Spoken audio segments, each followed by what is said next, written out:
স্বাগত জানাচ্ছি প্রিয় শিক্ষকবৃন্দ এবং প্রিয় ইউটিউব ভিউয়ারদের।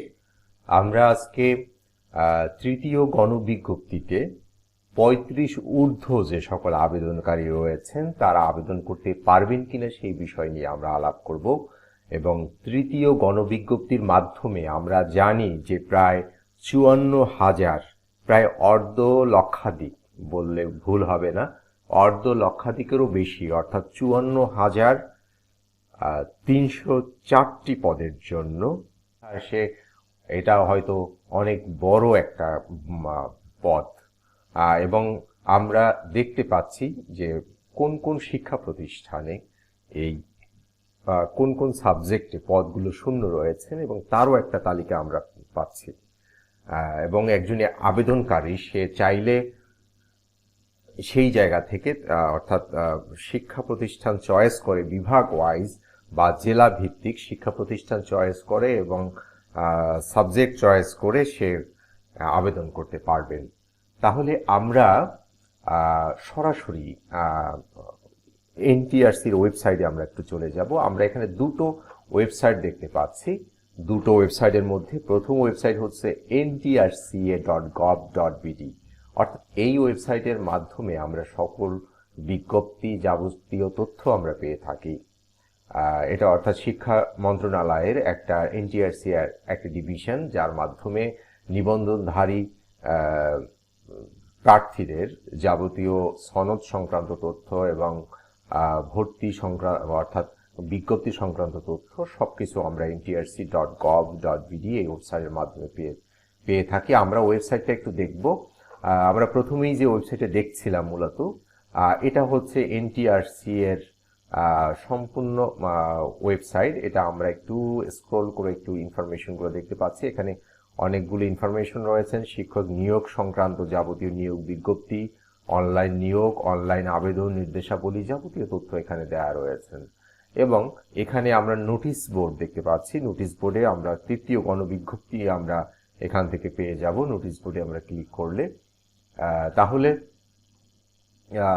এরপরে আমাদের আরও একটি ওয়েবসাইটের পরিচিত হতে হবে ওয়েবসাইটটির সঙ্গে, কারণ হচ্ছে nzi.teletalk.com.bd, অর্থাৎ টেলিটকের মাধ্যমে আবেদন করা হয়ে থাকে। অর্থাৎ তৃতীয় গণবিজ্ঞপ্তিতে একজন শিক্ষক আবেদনকারী, একজন ইন্ডেক্সধারী শিক্ষক অথবা একজন যারা সনদধারী এখনো শিক্ষকতা করছেন না, তারা কিভাবে আবেদন করবেন এই তৃতীয় গণবিজ্ঞপ্তিতে সেই বিষয়ে, অর্থাৎ সেই আবেদনের সেই সাইটটা হচ্ছে www.nzi.teletalk.com.bd। এই ওয়েবসাইটের মাধ্যমে আবেদন করতে হবে। আমরা তাহলে এই ওয়েবসাইটে একটু চলে যাই।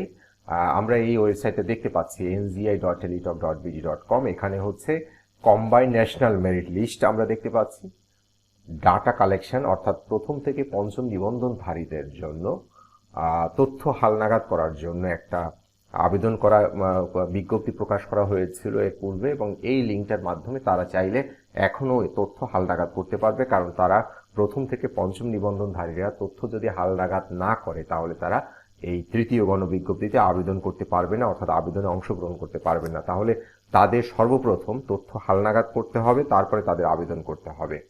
এরপরে আমরা এটার উপরে আর একটা লিঙ্ক দেখতে পাচ্ছি কম্বাইন্ড ন্যাশনাল মেরিট লিস্ট, অর্থাৎ কম্বাইন্ড ন্যাশনাল মেরিট লিস্ট হচ্ছে আপনার নিবন্ধনের সেই সনদ নম্বর অর্থাৎ রোল নাম্বারটা দিয়ে আপনি দেখতে পাবেন যে 1 থেকে 15তম নিবন্ধনের, অর্থাৎ 1 থেকে 15তম নিবন্ধন এবং বলছেন যে 2010 সালের স্পেশাল এক্সাম, অর্থাৎ এই নিবন্ধনধারী প্রার্থীরা তাদের রোল নাম্বার দিয়ে সার্চ করে তারা দেখতে পারবে যে আসলে তারা কততম মেরিট লিস্টে আছে, অর্থাৎ জাতীয় একটা মেরিট লিস্ট করা হয়েছে সারা বাংলাদেশ ব্যাপী, সেই মেরিট লিস্টে সে কততম আছেন। তো আমরা এখানে একটু ক্লিক করি, আমরা একটু দেখে যাই একটু সংক্ষিপ্তভাবে, তারপরে আমরা মূল আলোচনায় চলে যাব। আমরা এখানে দুটো অপশন দেখতে পাচ্ছি, তিনটে অপশন, স্কুল, মাদ্রাসা, স্কুল লেভেল, এবং স্কুল 2 হচ্ছে মাদ্রাসা এবং টেকনিক্যাল যে বিষয়গুলো রয়েছেন, এবং তারপরে হচ্ছে কলেজের সমমানের যে মাদ্রাসা বা বিএম বিজনেস ম্যানেজমেন্ট যে সকল কলেজগুলো রয়েছেন সেগুলো। তাহলে আমরা এখানে স্কুল চয়েস করছি এবং স্কুলের আমরা এখানে সাবজেক্টও চয়েস করছি বাংলা, এবং বাংলায় যদি আমরা একটা রোল নাম্বার দিয়ে এখানে একটা রোল নাম্বার লিখে যদি আমি সার্চ করি, এই রোল নাম্বারটা এখানে হচ্ছে 3010059 ধরে নিলাম, জাস্ট একটা রোল নাম্বার, এটা দিয়ে আমরা যদি ইন্টার দিই তাহলে আমরা দেখতে পাচ্ছি যে এই প্রার্থী সিরিয়াল নাম্বার হচ্ছে 7, উনি এই মেরিট লিস্টে তার বিষয়ে সিরিয়াল 7-এ আছেন এবং তার সে বাংলায় শিক্ষকতা করার জন্য নিবন্ধন করেছিলেন স্কুলে এবং তার মেরিট লিস্ট হচ্ছে 6, বেশ ভালো মেরিট লিস্ট বলা যায়, 6 তার মেরিট লিস্ট এবং তার এক্সাম হচ্ছে 10তম নিবন্ধনে সে পাশ করেছেন। তার রোল নাম্বারও আমরা দেখতে পাচ্ছি এবং তার নামও আমরা দেখতে পাচ্ছি, মোহাম্মদ কবির হোসাইন। তাহলে আমরা এই লিস্টের মাধ্যমে আমরা টোটাল মেরিট লিস্ট পাচ্ছি, কম্বাইন্ড মেরিট লিস্ট সম্পর্কে আমরা ধারণা পেলাম। এরপরে হচ্ছে আমাদের রিক্রুটমেন্ট সার্কুলার 3, অর্থাৎ এটা তৃতীয় গণবিজ্ঞপ্তি। এটা হচ্ছে প্রথম গণবিজ্ঞপ্তি ছিল যেটা চলে গেছে, দ্বিতীয় গণবিজ্ঞপ্তি সার্কেল 2 এবং রিক্রুটমেন্ট সার্কেল 3 এটা প্রকাশিত হয়েছে মার্চের 30 তারিখে। বলছেন যে 2021-3-30 অর্থাৎ মার্চের 30 তারিখে প্রকাশিত হয়েছে, কয়েকদিন আগেই।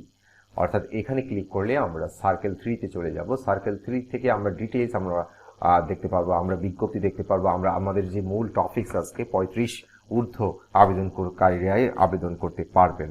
তবে একটা শর্ত রয়েছে, সেই বিষয়গুলো আমরা ডিটেইলস দেখার চেষ্টা করব।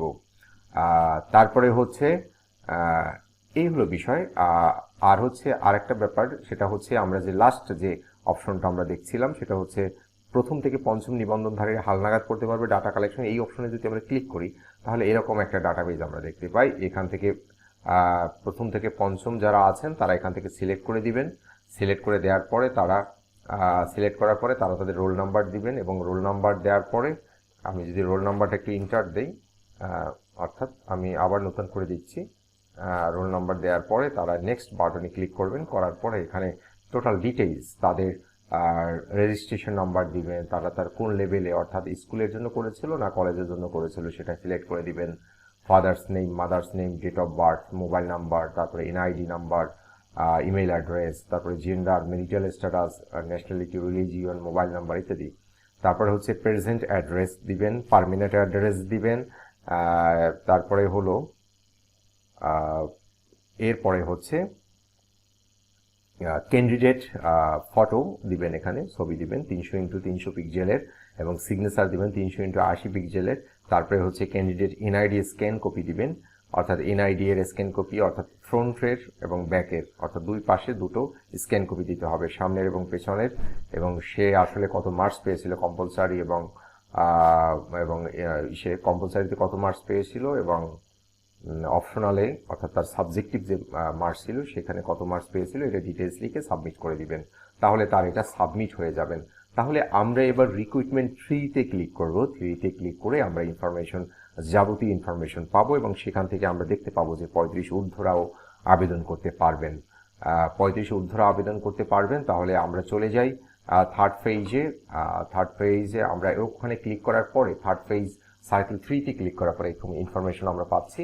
ইনফরমেশন হচ্ছে আপনি কিভাবে অ্যাপ্লাই করবেন তার জন্য এখানে একটা ভিডিও টিউটোরিয়াল রয়েছে। ভিডিও টিউটোরিয়াল থেকে আপনি ডিটেলস দেখতে পাবেন, এখানে নির্দেশনা দেওয়া আছে কিভাবে অ্যাপ্লাই করবেন। প্রথম হচ্ছে নোটিশ বোর্ড, এই নোটিশ বোর্ড, তারপরে হচ্ছে অ্যাপ্লিকেশন, আপনি কিভাবে আবেদন করবেন এটা হচ্ছে আবেদনের লিঙ্ক। তারপরে হচ্ছে এখানে লিস্ট অফ ভ্যাকেন্ট পোস্ট, অর্থাৎ কোন প্রতিষ্ঠানে কয়টা সিট রয়েছেন সেটা কিভাবে আপনি দেখবেন, এবং অ্যাপ্লিকেন্ট লগইনের মাধ্যমে আপনি ধরেন 10টা প্রতিষ্ঠানে আবেদন করলেন, 10টা আবেদন সম্পন্ন করার পরে 10টা প্রতিষ্ঠানে যে আপনি আবেদন করলেন এই অ্যাপ্লিকেন্ট লগইন থেকে আপনি লগইন করে তারপরে হচ্ছে সেই 10টা প্রতিষ্ঠান আপনি প্রায়োরিটির ভিত্তিতে কোনটাকে আগে রাখবেন কোনটাকে পরে রাখবেন এরকম করে আপনি সিলেকশন করে সাজাবেন। সাজানোর পরে কারণ হচ্ছে এখানে প্রথম 1, 2 এরকম করে আপনি প্রথম প্রতিষ্ঠানে যদি আপনি সিলেক্টেড হয়ে যান ভেরি গুড, তারপরে যদি সেটাই সিট খালি না থাকে বা সেটাই যদি আপনার মেধা তালিকায় ম্যাচ না করে তাহলে দ্বিতীয় প্রতিষ্ঠানে আপনাকে সিলেক্ট করা হবে বা তৃতীয় প্রতিষ্ঠানে, এভাবে করে আপনি চয়েস দিতে পারবেন। সেটা হচ্ছে অ্যাপ্লিকেন্ট লগইন অপশন থেকে অ্যাপ্লিকেশন করার পরে আপনি এটা সেট করতে পারবেন। তাহলে এবার আমরা যে বিষয়টা দেখব সেটা হচ্ছে নোটিশ বোর্ডে আমরা ক্লিক করব। প্রথমেই আমরা নোটিশটা একটু দেখে নিই, তারপরে আমরা অ্যাপ্লিকেশন প্রসিডিউরটা আমরা একটু দেখব। তাহলে আমাদের নোটিশটা দেখাটা খুব ইম্পর্টেন্ট, কারণ আসলে 35 ঊর্ধ্বরা আবেদন করতে পারবেন কিনা সেই বিষয়টা নোটিশে গণবিজ্ঞপ্তি উল্লেখ আছেন কিনা সেটা আমরা গুরুত্ব সহকারে আমরা দেখার চেষ্টা করব। আমরা গণবিজ্ঞপ্তি দেখতে পাচ্ছি, তৃতীয় গণবিজ্ঞপ্তি প্রকাশিত হয়েছে মার্চের 30 তারিখে, এবং এখানে আমরা শূন্য পদটা একটু দেখে নেই যে শূন্য পদ এখানে আছেন স্কুল ও কলেজের জন্য এমপিওভুক্ত প্রতিষ্ঠানের জন্য 26,838টি, নন এমপিওভুক্ত পদের প্রতিষ্ঠানের জন্য স্কুল কলেজের 4,263টি, এবং মোট হচ্ছে 31,101টি, এবং মাদ্রাসা কারিগরি ও ব্যবসা ব্যবস্থাপনা এটার এমপিওভুক্ত পদ হচ্ছে 19,154টি, নন এমপিও হচ্ছে 1,842টি, এবং মোট হচ্ছে 20,996টি, এবং সংরক্ষিত হচ্ছে 2,260টি, এবং সর্বমোট হচ্ছে এমপিভুক্ত পদ হচ্ছে 48,199, এবং নন এমপিও হচ্ছে 6,105, এবং মোট হচ্ছে 54,304টি। তাহলে আমরা গণবিজ্ঞপ্তিতে এই বিশাল সংখ্যক শিক্ষক নিয়োগ দেওয়ার এই তথ্যটা আমরা পেলাম এবং শূন্য পদের বিবরণ পেলাম। এরপরে 4 নম্বরে একটু আসি।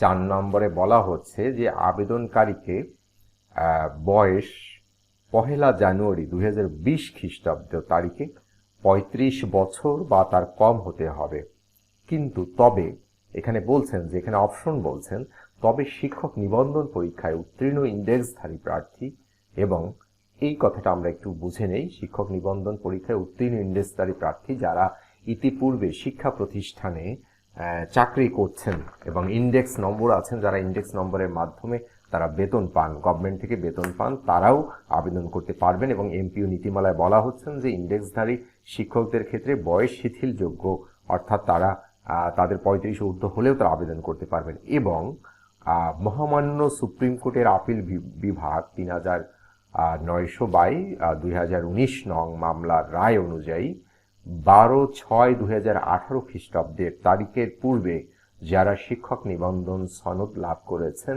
তাদের ক্ষেত্রে বয়সসীমা শিথিলযোগ্য। এই বিষয়টা একটু পরিষ্কার হতে হবে। বিষয়টা হচ্ছে যে যারা নিবন্ধন পরীক্ষায় উত্তীর্ণ হয়েছেন, সনদ পেয়েছেন 12/6/2018 সালের পূর্বে, তারা হচ্ছে 35-এর বেশি বয়স হলেও তারা আবেদন করতে পারবেন।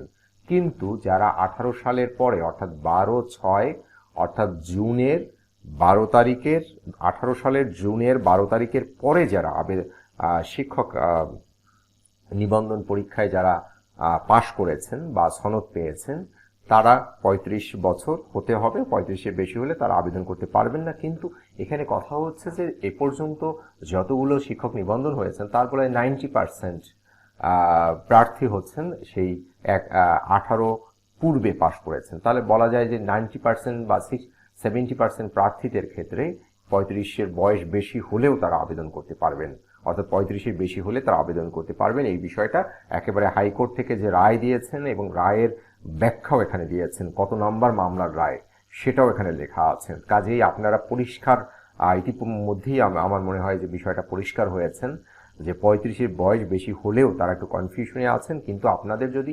12/6/2018 পূর্বে সনদধারী হয়ে থাকেন তাহলে অবশ্যই মাস্ট আপনি আবেদন করতে পারবেন, একেবারে পরিষ্কার ব্যাপার। আর ইন্ডেক্সধারীরা তো আছেনই, কিন্তু 18 সালের পরে যারা পাশ করেছেন তারা 35 বছর ন্যূনতম হতে হবে, তাহলেই তারা আবেদন করতে পারবেন। তাহলে এই বিষয়টা বোধহয় একেবারে টোটাল আমরা একেবারে সেই বিজ্ঞপ্তি থেকে বিষয়টা সম্পূর্ণভাবে আমরা অবগত হলাম। এবং এখানে আরো একটা বলা আছে 18 নম্বরে আমরা দেখতে পাচ্ছি যে এমপিও নীতিমালা অনুযায়ী ইন্ডেক্সধারী শিক্ষকদের বয়সসীমা শিথিলযোগ্য। যে কথাটা আমি বললাম যে এমপিও যে নীতিমালা হয়েছে সেই নীতিমালায় ইন্ডেক্সধারী শিক্ষক যারা ইতিমধ্যেই চাকরিরত আছেন তারা তাদের বয়সসীমা শিথিলযোগ্য, তারা চাইলে এই গণবিজ্ঞপ্তিতে অংশগ্রহণ করতে পারবেন। এবং হয়তো সাবজেক্ট চয়েসের ক্ষেত্রে হোক, সাবজেক্ট পরিবর্তনের ক্ষেত্রে হতে পারে, বা অনেকে হয়তো স্কুলে শিক্ষকতা করছেন তারা কলেজের আবেদন করতে পারবেন। বিভিন্ন কারণে হতে পারে যে যারা এখন চাকরি করছেন তারা আবার পুনরায় আবেদন করবেন, এবং বিভিন্ন শিক্ষা প্রতিষ্ঠান পরিবর্তনের ক্ষেত্রে হতে পারে, জেলা পরিবর্তনের ক্ষেত্রে হতে পারে, ইত্যাদি অনেকগুলো কারণে হতে পারে যে ইন্ডেক্সধারীরাও নতুন করে আবেদন করার সুযোগ পাবেন। এবং তাদেরকে এখানে বলা হচ্ছে তবে তাদের আবেদনসমূহ অন্যান্য প্রার্থীদের ন্যায় সমন্বিত মেধা তালিকার ভিত্তিতে বাছাইপূর্বক নিয়োগ সুপারিশ করা হবে, অর্থাৎ তাদের অন্যান্য প্রার্থীদের ন্যায় সমন্বিত মেধা তালিকার ভিত্তিতে বাছাইপূর্বক একইভাবে অর্থাৎ অন্যান্য প্রার্থীদের ন্যায় তাদের এটা মূল্যায়ন করা হবে এবং বাছাই করা হবে, সেই বিষয়টা বলা হচ্ছে। তাহলে আমরা নোটিশ বোর্ড এরিয়াটা আমরা দেখে আসলাম এবং আমাদের আজকে বলা যায় যে আমরা যে মূল যে বক্তব্য এবং সেই বক্তব্য আমরা অনেকটা ক্লিয়ার হলাম। এরপরে আমরা একটু দেখব যে ই অ্যাপ্লিকেশন আমরা কিভাবে করব। তাহলে আমরা যদি ই অ্যাপ্লিকেশনে ক্লিক করি, এই দ্বিতীয় অপশনটায় আমরা ক্লিক করি, তাহলে এরকম আমরা একটা অ্যাপ্লিকেশন ফর্ম পাবো। অ্যাপ্লিকেশন ফর্মের ক্ষেত্রে আমরা কততম নিবন্ধন সেটা আমি বাছাই করে দিব এবং রোল নাম্বার দিব, তারপরে রেজিস্ট্রেশন নাম্বার দিব, তারপরে একটা ফর্ম আসবে এবং সেই ফর্মে আমরা আমাদের নাম, পিতার নাম, মাতার নাম, প্রেজেন্ট অ্যাড্রেস, বর্তমান অ্যাড্রেস, ছবি, ন্যাশনাল আইডি নাম্বার ইত্যাদি যাবতীয় তথ্য আমরা প্রদান করে তারপরে আবেদন করব এবং টেলিটক থেকে প্রতি প্রতিষ্ঠানের জন্য 100 টাকা করে আমাদের টেলিটক থেকে পে করতে হবে এবং এই আবেদনের পরে ইউজার আইডি ব্যবহার করে আমরা যদি পেমেন্টটা টেলিটককে পেমেন্ট করে দেই তাহলে আমাদের আবেদন সম্পন্ন হবে এবং আবেদনের যে প্রিন্ট পেপারটা থাকবে ইউজার আইডি এবং সেটা অবশ্যই আপনারা প্রিন্ট করে রাখবেন। যাই হোক, এটা এখানে একটা ডিরেকশন দেওয়া আছেন, কোনোরূপ বুঝতে অসুবিধা হলে এখানে ভিডিও টিউটোরিয়াল আছেন, এখানে দেওয়া আছেন, এই ভিডিও টিউটোরিয়াল ক্লিক করলে একটা ভিডিও ওপেন হবে, সেখান থেকে আপনি যদি চান আরও ইনফরমেশনগুলো দেখে নিতে পারবেন। এরপরে হচ্ছে applicant ID, third phase applicant ID হচ্ছে এখানে আপনি ক্লিক করলে আপনার অ্যাপ্লিকেশন ইউজার আইডি বা আপনার যে পাসওয়ার্ড থাকবে অ্যাপ্লিকেশনের পরে সেইটা দিয়ে আপনি লগ ইন করতে পারবেন। লগ ইন করে আপনি আপনার চয়েস দিতে পারবেন আসলে আপনি কোন কোন প্রতিষ্ঠানগুলো প্রায়োরিটির ভিত্তিতে আগে রাখবেন, কোনটা পরে রাখবেন এবং সেই প্রেক্ষিতে আপনার হয়তো সিলেকশন প্রক্রিয়া হবে এবং আপনার সুযোগ হবে। প্রথম প্রতিষ্ঠানে যদি আপনি সিলেক্টেড না হন তাহলে দ্বিতীয় প্রতিষ্ঠানকে আপনাকে বাছাই করা হবে, তৃতীয় প্রতিষ্ঠান, এভাবে করে আপনি সিলেকশনগুলো দিতে পারবেন। যতগুলো আবেদন করবেন সবগুলো আবেদন এরকম ধারাবাহিকভাবে আপনি সিলেকশন দিতে পারবেন অ্যাপ্লিকেশন লগ ইন থেকে। এরপরে আমরা সর্বশেষ যে বিষয়টা দেখব সেটা হচ্ছে লিস্ট অফ ভ্যাকেন্ট পোস্ট। আপনি প্রতিটা প্রতিষ্ঠানের লিস্ট অফ ভ্যাকেন্ট পোস্টটা হচ্ছে আপনি প্রতিটা প্রতিষ্ঠানের সার্চ করে করে আপনি দেখতে পারবেন যে কোন প্রতিষ্ঠানে কোন সাবজেক্টের কয়টা শূন্যপদ রয়েছেন। তাহলে এটাকে যদি আমরা ডাবল ক্লিক করি তাহলে আমরা আমি একটু বলে নেই, সেটা হলো আমরা যেই নোটিশ বোর্ডে আমরা যখন ক্লিক করেছিলাম সেই নোটিশ বোর্ডে ক্লিক করার পরে এরকম একটা নোটিশ বোর্ড আসবে এবং সেখানে অনেক নোটিশ দেখতে পাচ্ছি। সেখান থেকে আমরা যদি তৃতীয় গণবিজ্ঞপ্তি আমরা ক্লিক করি তাহলে আমরা এই তৃতীয় গণবিজ্ঞপ্তিটা আমরা পেয়ে যাব। তো যাই হোক, এটা আমরা একটু ক্লিয়ার হলাম। এরপরে হচ্ছে ভ্যাকেন্ট পোস্টে যদি আমরা ক্লিক করি, ভ্যাকেন্ট পোস্টে আমরা ক্লিক করার পরে এরকম আমরা এই একটা বিভিন্ন প্রতিষ্ঠান বিভাগ জেলাভিত্তিক কোন কোন প্রতিষ্ঠানে কয়টা শূন্যপদ রয়েছেন, কয়টা নন এমপি পদ রয়েছেন সেটা আমরা আগে থেকে চেক করে নিতে পারবো অ্যাপ্লিকেশনের পূর্বে। এবং এটা যদি আমরা প্ল্যান সেট করার জন্য এভাবে যদি আমরা সার্চ করে আমরা যদি আগেই সিলেক্ট করে রাখতে পারি তাহলে আমাদের জন্য অ্যাপ্লিকেশন করার সময় সিদ্ধান্ত নিতে সুবিধা হবে। নিশ্চয়ই আমরা এখন দেখবো যে কিভাবে আমরা ভ্যাকেন্ট পোস্টটা দেখব। এখানে একটা বক্স দেখতে পাচ্ছি, এখান থেকে ইনস্টিটিউট অফ ডিস্ট্রিক্টস আমরা সিলেক্ট করব, সেখান থেকে ডিভিশন সিলেক্ট করব। আমি ধরে নিচ্ছি এটা ঢাকা ডিভিশনের আমি এখান থেকে সিলেক্ট করতে চাই ঢাকায় সিলেক্ট করতে একটা সাবজেক্ট আমি এখানে সার্চ বক্সে আমি অর্থাৎ ঢাকা বিভাগের ঢাকা জেলা আমি সার্চ বক্সে আমি এখানে লিখে দিচ্ছি মার্কেটিং সাবজেক্ট লিখে দিচ্ছি। এটা স্পেলিং ভুল হয়েছে, মার্কেটিং সাবজেক্ট লিখে দিচ্ছি। মার্কেটিং সাবজেক্ট লিখে দেওয়ার ফলে এখন ঢাকাতে কোন কোন প্রতিষ্ঠানে মার্কেটিং এর সিট রয়েছেন, যেমন আমি দেখি যে ঢাকা স্টেট কলেজে অর্থাৎ ঢাকা ডিভিশনে, এটা উপজেলা হচ্ছে মোহাম্মদপুরে, ঢাকার প্রাণকেন্দ্রে বলা যায়, মোহাম্মদপুরে রয়েছেন লেকচারার পোস্ট এবং কোন বিষয়ে মার্কেটিং সাবজেক্ট যারা আছেন তারা আবেদন করতে পারবেন, যারা মার্কেটিংয়ে যাদের নিবন্ধন আছেন কলেজ পর্যায়ে। এবং এই পোস্টটা হচ্ছে এমপিও পোস্ট, তবে এখানে বলা হচ্ছে যে ফিমেল অনলি অর্থাৎ মেয়েদের কোটায় মেয়েরা শুধু অ্যাপ্লাই করতে পারবেন। কিন্তু আমরা যদি আরও একটা আবেদন দেখি যেটা ছেলে মেয়ে সবাই আবেদন করতে পারবেন, সেরকম হচ্ছে Banani Vidyaniketan school and college. এটা হচ্ছে কোথায়? গুলশানে পড়েছেন, গুলশান এরিয়াতে, ডিস্ট্রিক্ট ঢাকা। এবং এটা হচ্ছে lecturer production management and marketing. এখানে সাবজেক্ট আমরা দেখতে পাচ্ছি মার্কেটিং এবং পোস্ট টাইপ হচ্ছে এমপিও পোস্ট এবং মেল এবং ফিমেল সবাই আবেদন করতে পারবেন। তাহলে এভাবে প্রতিটা ভ্যাকেন্ট পোস্ট আপনার কোন জেলায় আপনি আবেদন করতে চাচ্ছেন, কোন প্রতিষ্ঠানে আপনি আবেদন করতে চাচ্ছেন, তাহলে আপনি আপনার সাবজেক্টটা লিখে দিন। সার্চ বক্সে সাবজেক্টটা লিখে দিয়ে সার্চ করুন এবং এখান থেকে বিভাগ এবং আপনার জেলা চয়েস করুন এবং এখান থেকে লিখে দিলেই আপনি ডিটেলস ইনফরমেশন পেয়ে যাবেন। এবং একাধিক যদি পৃষ্ঠা থাকে তাহলে পেজ 1, পেজ 2, পেজ 3 এরকম করে আপনি একাধিক পৃষ্ঠায় সার্চ করে দেখবেন যে কোন প্রতিষ্ঠান আপনার মনোভূত হয়, কোন প্রতিষ্ঠানে আপনি আবেদন করবেন সেই বিষয়টি। তাহলে বলা যায় যে আজকে 35তম প্রধান যে আলোচনা ছিল, 35তম বয়সের বেশি বয়সের পরীক্ষার্থীরা অবশ্যই তৃতীয় গণবিজ্ঞপ্তিতে তারা আবেদন করতে পারবেন। তবে তাদের অবশ্যই 12ই জুন 2018 সালে পূর্বে তাদের পাশ করতে হবে। আর এর পরবর্তীতে যারা পাশ করবেন তারা 35-এর মধ্যেই তাদের বয়স থাকলেই তারা আবেদন করতে পারবেন। এবং ইন্ডেক্সধারী শিক্ষক যারা বর্তমানে আছেন তারাও আবেদন করতে পারবেন, তাদেরও বয়সসীমা শিথিলযোগ্য, অর্থাৎ তাদের 35-এর বেশি হলেও তারা আবেদন করতে পারবেন। তাহলে আমরা এই 3টি শর্ত খুব ভালোভাবে বোঝার চেষ্টা করেছি। আশা করছি প্রিয় শিক্ষকবৃন্দ এবং প্রিয় ইউটিউব ভিউয়াররা আপনারা বিষয়টা অবগত হবেন এবং আপনারা যারা আবেদন করতে চাচ্ছেন তারা আবেদন করতে পারবেন। কিন্তু এটা কিন্তু বড় একটা সুযোগ, যেখানে লক্ষাধিক করোনা পরিস্থিতির কারণে সারা বিশ্বব্যাপী আমরা জানি যে প্রাইভেট যারা চাকরি করতেন তারা হয়তো অনেকে চাকরি হারিয়েছেন বা অনেকে ব্যবসার মন্দা অবস্থা। এই অবস্থায় আপনারা চাচ্ছেন গভর্নমেন্ট চাকরির সেই সোনার হরিণ পাওয়ার মতো ব্যাপার। এখন প্রশ্ন হচ্ছে কেন এটা গভর্নমেন্ট চাকরি বলছেন? হ্যাঁ, এটা অনেকটা গভর্নমেন্টের মতোই, কারণ আপনি এমপিও মানে গভর্নমেন্ট আপনাকে স্যালারি দিচ্ছেন এবং একটা পর্যায়ে সব জাতীয়করণের মাধ্যমে সব শিক্ষা প্রতিষ্ঠান পর্যায়ক্রমিক ধারাবাহিকভাবে জাতীয়করণও হয়ে যাচ্ছে, অর্থাৎ পূর্ণাঙ্গ গভর্নমেন্টও হয়ে যাচ্ছে, সেটাও আমরা দেখতে পাচ্ছি। কাজেই এখন কিন্তু একটা গভর্নমেন্ট জব বা এমপিও পোস্টের এই শিক্ষকতার চাকরি একটা সোনার হরিণ পাওয়ার মতো লোভনীয় বা এমন গুরুত্বপূর্ণ একটা বিষয়।